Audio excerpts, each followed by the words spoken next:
morning, my friend. The marketplace of ideas is open. It's great to have you along. Welcome to the Greg Belford Show. Hope you had a wonderful weekend. Big story this morning is Nikki Haley has picked up her first primary win. The media making way too much of this. I mean, seriously. So she wins the swamp. Washington, D.C. goes for Nikki Haley. You know, did you catch this at Fox News a few moments ago? That's about 2,000 people who voted. Oh, please. You got to be kidding me. So Nikki Haley's winning. Oh, it's her first victory, first woman to ever do that. I don't want to sell women short here at all. It's just Nikki Haley I'm selling. I don't have a lot of faith in.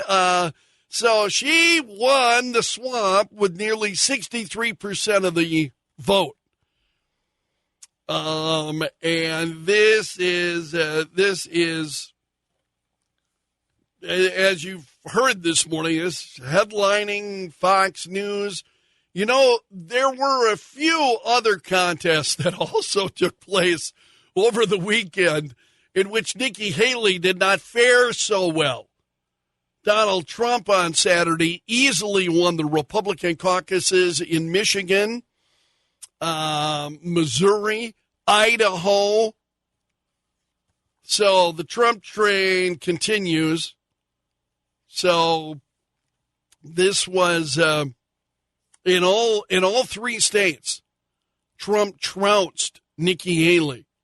So again, I don't want to sell her short. She did win in Washington, D.C., but she's not winning anywhere else. So, and I think don't you? I'm curious to know what you take away from that. She wins in Washington, D.C. I wouldn't. That isn't something I know. I don't think I'd be doing handsprings over that. So, Pete Hoekstra, who is the chair of the Michigan Republican Party, talking about Trump winning there about 98% of support. He got over 1,500 votes to just 36 votes for Haley. And so Pete Hoekstra, the Michigan Republican Party's chair, called it an overwhelming, dominating victory. So again, that was over the weekend, and now Monday morning with the Nikki Haley winning in Washington, D.C., like that's the big story. I would say, no, that's not the big takeaway, I think.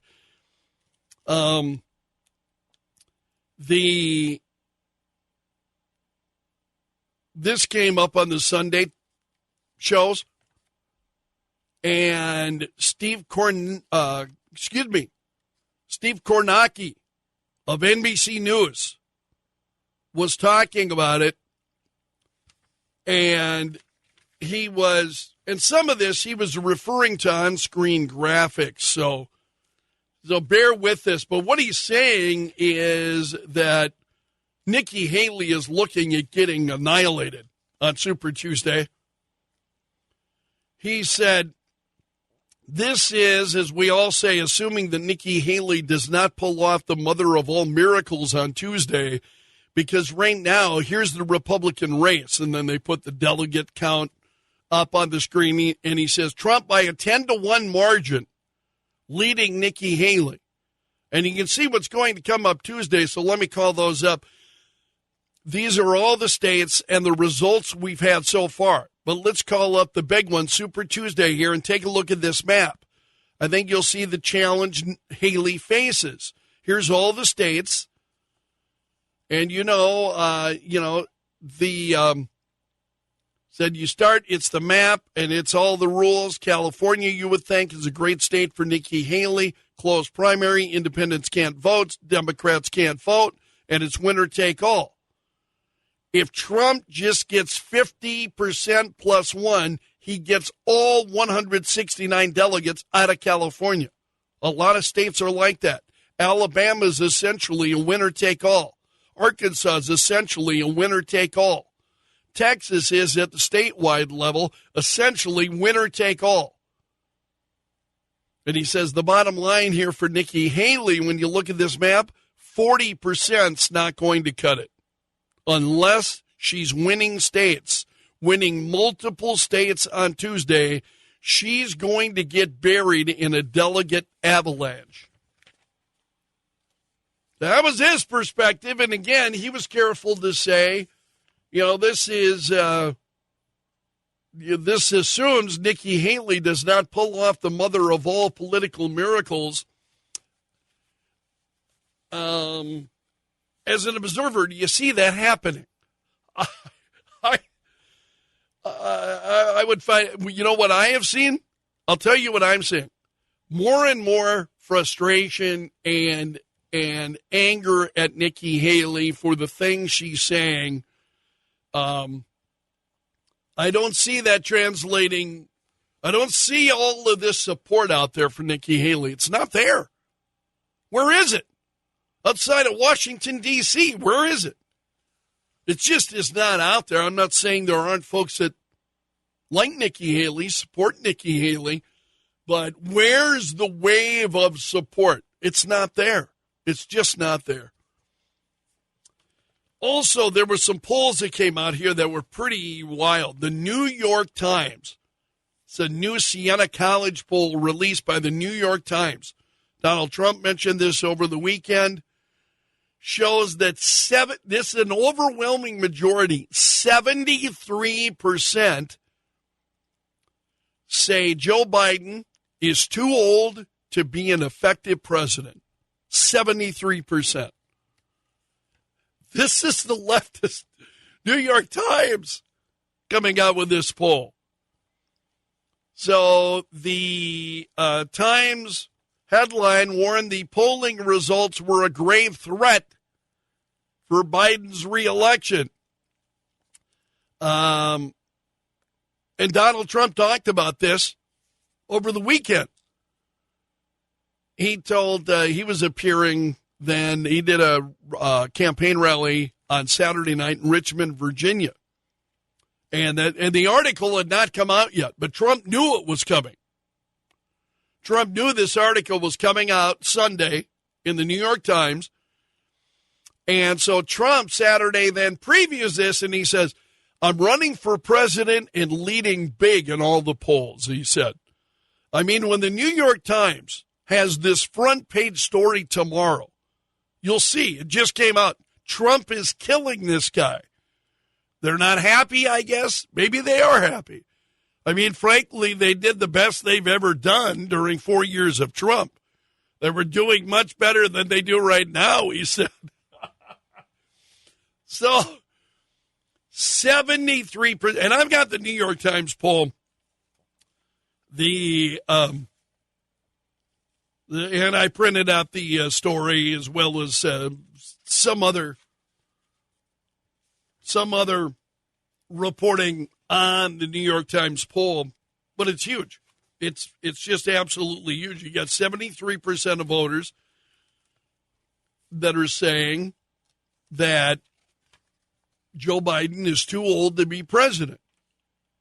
And then CBS was also out with a poll. CBS News did a poll with YouGov, and it shows that Donald Trump is leading Joe Biden on the economy and the border. Both of those issues go to Trump. So Trump is drawing 52% support versus Joe Biden, who is at 48%. And they say, notably, a majority of Trump backers, 51%, say their vote is based on liking Trump. But you start breaking this down, bad signs for Joe Biden.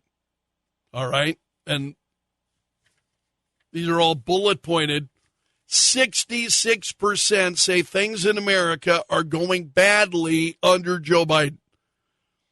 45% say, almost half, say Biden has done poorly as president. 45% say Biden's southern border is a crisis. 50% believe a second Biden term would exacerbate the border crisis. So you've got half of voters, this is Republicans, Democrats, all across the board, half of voters who say a second Biden term is going to make this border worse, going to make it worse. 50% of voters realize this. 72%, now get a load of this, 72% of people say a second Trump term would reduce illegal crossings. It's just crazy. And this just goes on. Over half, 55%, say a Biden second term would make prices go up. 44% say a second Trump term would make prices go down. And this just goes on and on. So you've got these just two incredible polls that are out there over the weekend. One, again, the New York Times and Siena College poll. The other is the CBS News YouGov poll. And both of them are bad news for President Joe Biden. So it's just... it's just absolutely incredible. This really was a big story over the weekend, whether it was the New York Times poll, the CBS News poll, even Politico had a story. And they say, a day after Democrats dragged a New York Times Siena College poll, showed the president falling 4 points behind Trump, Sunday brought an additional 3 major surveys also showing Trump leading amid broad and deep dissatisfaction with the incumbent. So this is left-leaning Politico that's saying this. So you got 3 other surveys yesterday showing Trump just showing a lot of strength, President Joe Biden showing a lot of weakness, even among Democrats. Times are bad. I think times are sour. It's the worst we've seen in quite some time. And then Politico goes, and while it comes to Trump, many seem to have abandoned misgivings that they had about him during his time in office or during his exit. Yeah, I think that's part of what CBS News found, is that you had 10% of the number. I think among their numbers, they were finding even Democrats who were saying that they were going to they'd vote for Donald Trump over Joe Biden again. Small number of people. But the takeaway here is just undeniable, what we are seeing. So, again, polls are not elections, but the sentiment of Americans, I think, is become pretty clear with all of these polls over the last several days. So just phenomenal perspective. And with the small number of Democrats who say that they'd be voting for Trump, they're not saying Nikki Haley. Nikki Haley's not. We'll see. I'm not saying there aren't Democrats that would support her. We know that's where a lot of her money was coming from, Democrat donors who were giving her, funding her campaign big time. So I also wanted to touch on a couple of the other big stories from over the weekend. This actually happened on Friday afternoon after I had gotten off the air. You may have seen the news about Oregon reversing course and recriminalizing hard drugs. Remember, Oregon was out there, we're going to decriminalize all these drugs and so on. And they did that, and now they're in full retreat. So Oregon said that they were ready to end their experiment with drug decriminalization, according to one state senator. And the reason is because skyrocketing overdose deaths, public drug usage, compelled the state legislature to reintroduce criminal penalties for possession in Oregon.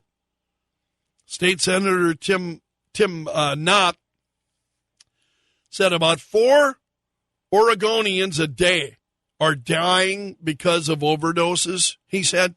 This was over the weekend, he said this.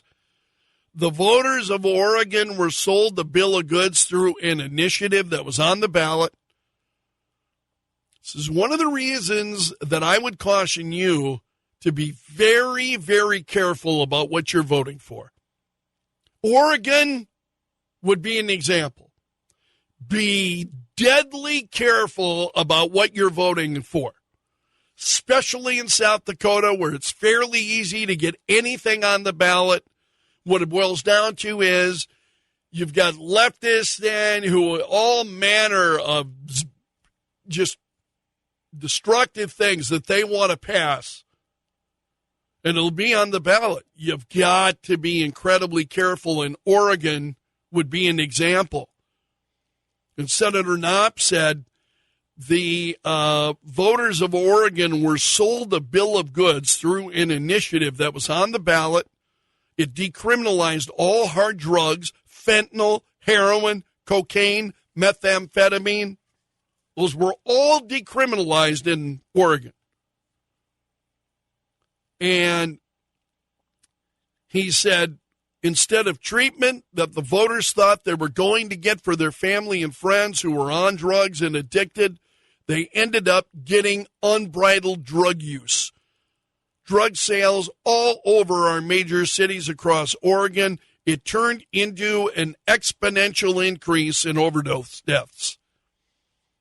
Yeah, just huge and terrible. I mean, nobody wants. You just don't like seeing these kinds of things. What fentanyl, the problems that fentanyl is creating, and homelessness, and Knopp said what we had is more crime, open drug use, open drug sales.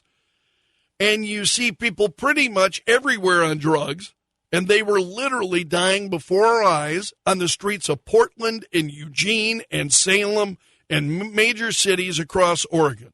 It's been horrific. Yeah, and there are those who would love to do the same thing in South Dakota and elsewhere across the country. This is why I've cautioned you, signing petitions and getting things on the ballot, and boy, I am very, very, very careful. There are most things, very few things that I would say, yeah, that's a change in law absolutely needed, and it would have to be a lot more than just what I think. I mean, I would have to hear a state lawmaker say, boy, this is something we really need, and here's why. I would have to be convinced. I wouldn't just put it on the ballot because, yeah, absolutely, put it on the ballot, let people choose.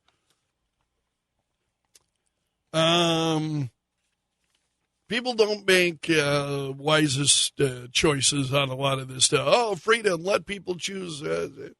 Yeah.